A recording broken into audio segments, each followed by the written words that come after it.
So user stories is a term that was coined by this guy called Kent Beck, and it was from one of those agile methodologies called extreme programming.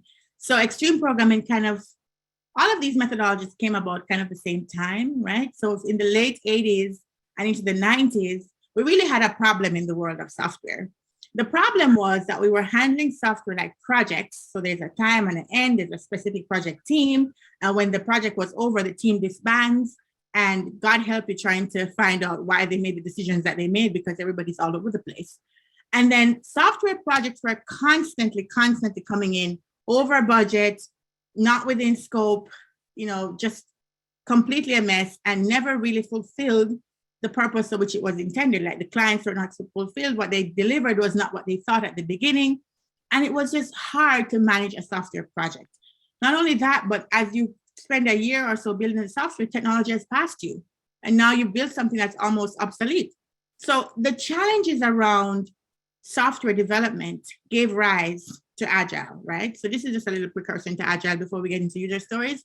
So in the late 80s, early 90s, a number of methodologies came up because developers came together and said, we have to solve this. We cannot continue working like this. This is not going to be sustainable.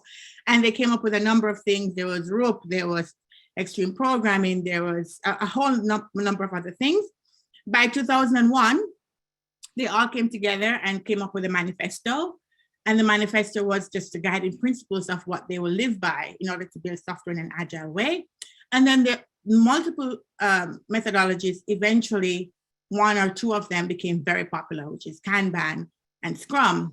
And so Scrum became the leader in agile, and Scrum has a number of things, including user stories, which people associate to Scrum, but it really didn't come from Scrum, right? But you hear about user stories a lot. You hear about sprints, you hear about backlog, you hear about daily Scrum, which is like the stand-up. You hear about sprint reviews. There's all these buzzwords that you hear, and it all comes together to help you to deliver software faster, more on time, more efficiently. So the whole process has just been great, and that is why it took off, because now you can deliver things in increments, validate that they actually work, then go off and build the rest, as opposed to building the whole thing up front like we did waterfall, and at the end, nobody was happy.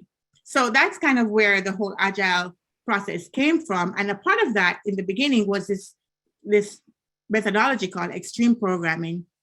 And this guy, Kent Beck, he had cards at the time, and he would write the user story on a card, right? The idea was, here's a small piece of functionality that we're going to talk about, and we're going to understand it very well, and we're going to know what we're going to build when we're done. And the point of it eventually came off cards and went onto sticky notes. But the reason why it was so good was because it's just the size of the paper, right? It's small. It's not a whole big requirements document with a bunch of interrelated things that you can't fathom at once. It's a small thing, which means you can't put a lot of paragraphs on it because it won't fit. So you are forced to write something small that they can talk about. And you know what? If it doesn't work, no more value, you throw it away and you do something else, right? So it was very temporary, right? So the idea was, here's a small functionality we're going to discuss. We're going to see if it has value before we go build it. And then if it doesn't have value, we throw it away and come up with something else. If it does, we go ahead and we all walk away knowing what to build.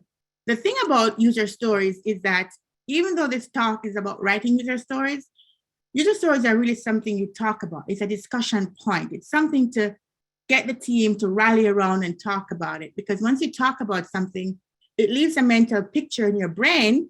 That way you walk away, everybody understands what they need to build, right? There is no, I read something and I understood it differently, somebody else read something else. The problem with requirements documents is that you have to be so meticulous in how you write them so that the people can understand the writing. But what about if you just talked, right? You talk, it's easier, you get things done faster, it's more efficient. So the whole point of the user story is to facilitate the talking, right? It's a conversation starter.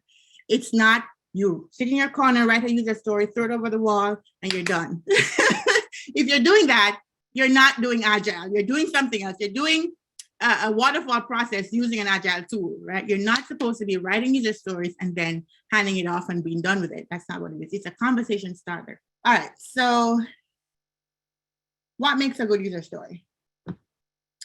So if we know that user stories are a conversation piece, and we know that we're not supposed to write them and throw them over the wall, what exactly makes a good user story? Great question, glad you asked. So good user stories are talked about. It's a conversation, it's not a written piece of paper.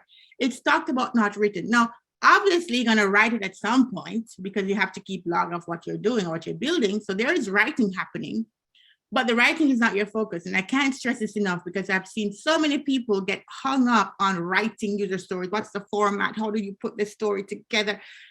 You're really supposed to be having a conversation with your team, right? That is the point of having a user story. And if you're doing anything else, you're not doing agile. So what makes a good user story?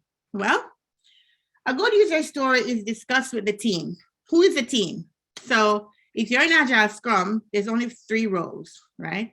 There is a product owner, there is a Scrum Master, and then there's what we call development team. Now, development team doesn't mean it's only software engineers. It means this is a team that's really individually contributing to the process, right? To the sprint goal. So when you're discussing your user stories, you need to have all those people in the room. So you might have your QA in the room, you have your developers in the room, you have your architects, you have your product owner, the Scrum Master, you as the business analyst. You're all talking about this story. And this is why you have your sprint planning, because everybody needs to walk away from that meeting knowing what they need to build, right? The story is the focal point, it's the focus, but it's a discussion, and you should be changing the acceptance criteria, which we'll talk about in a minute. You're changing the acceptance criteria based on the discussion that you're having around the story. If you're writing the story, coming up with all the acceptance criteria, and then in the sprint planning, you don't want to change because you've already written it, then you're doing it wrong. Right? The team comes up with the acceptance criteria. The team decides what's the definition of done. And the team includes all of these people, right? So it's a discussion point. Again, I'm just gonna keep saying it the whole night. When you leave here, the one thing you'll know is that your user story is a discussion. It's not a written piece of paper, okay? The user story must focus on the user. User story has to have a benefit to the user, meaning you're not writing stories that benefit the system. You're not writing stories that benefit the back end, the manager, the company. It's really, what does the user, how does you benefit from this? So back in the day, right, we used to write requirements for everything. Some things were just nice to have. It just sounded like a great idea. Or the VP or the executives thought, we need to do this in the product. And then you just ended up in the product. And nobody was thinking about who's actually going to use this, right? And is this a good value add? Is this more features doesn't mean better software. Otherwise, you become what we call a feature factory, where you're just brainstorming new features, building features, shipping features. Brainstorm features, build features, ship features. What's wrong with that picture? What's wrong with it is that you don't know if the user is using it. You don't know if it's bringing value. You're just adding stuff because stuff can be added. We don't want to do that. We want to add things that really bring value. People only use our software because it's solving a problem for them. If they don't have a problem, what are you solving for, right? If it's not a pain that they're feeling, they're not going to use it. Think about your Word. I always like to use my Word example. I talk about this a lot in my videos, where when I open Microsoft Word, well, now they've kind of changed it a little to hide some things. But when I used to open Microsoft Word, there was just a bunch of menu options, like a bunch of stuff. Do I use all of those stuff? Not every day, for sure. Like, I'm not creating macros necessarily in Word. I'm not doing a whole bunch of stuff. So I don't need all those features. If you're going to be like a power user, or if you're going to be, creating books and all these other things, maybe you need to use everything in there. But there could have been a smaller slice of Word long time ago. Now they have Office 365 that kind of minimizes it. But there could have been a smaller slice that they could have released to the market. God knows how long they took to build that, and God knows how much money it cost them. But were all those features really necessary? Right? Were those really pain points that you were solving, or was it just a bunch of nice to haves? So you need to make sure the user story is focused on the user. Now, as a business analyst, you may not have the sole responsibility for that. It may be coming down to you through the product manager, the product owner, and they prioritize the backlog and decide on what gets built. But it is your job to make sure you push back where you see that you're building things that are not actually helping the user. You need to understand the user very well. You need to have the user's journey in mind. Where's the user going? So you may be the only person on the team that's going to help guide the team into what's beneficial for the user. So a user story has to be focusing on the user and have benefit to the user. The user stories must be visible to the team. What does that mean? Back in the day, people used to write these elaborate requirement documents, right? It was fantastic, big documents with all kinds of requirements, and you had all kinds of sections. It was great. You had to, like take a course to know where to find things. Right? You open the table of contents, so you had to be clicking around trying to figure out where it's what. And that big, wonderful document was hidden in some SharePoint folder somewhere under some drive that only certain people could access. So you never really knew what were all the things that you needed to do, right? So the user story being visible means that you should be able to share this with the team. The team should be able to see everything at once. Like they should be able to go in there and see, okay, these are all the things that we need to build for this feature or for this project or this release, whatever. It needs to be visible. That way everybody can have eyes on it. Everybody can discuss it. Everybody can see where there's a flaw or there's a problem. When you hide it, it becomes like, oh, I didn't know we had to do that too. I didn't know about that. And so now you have more challenges that you need to have, right?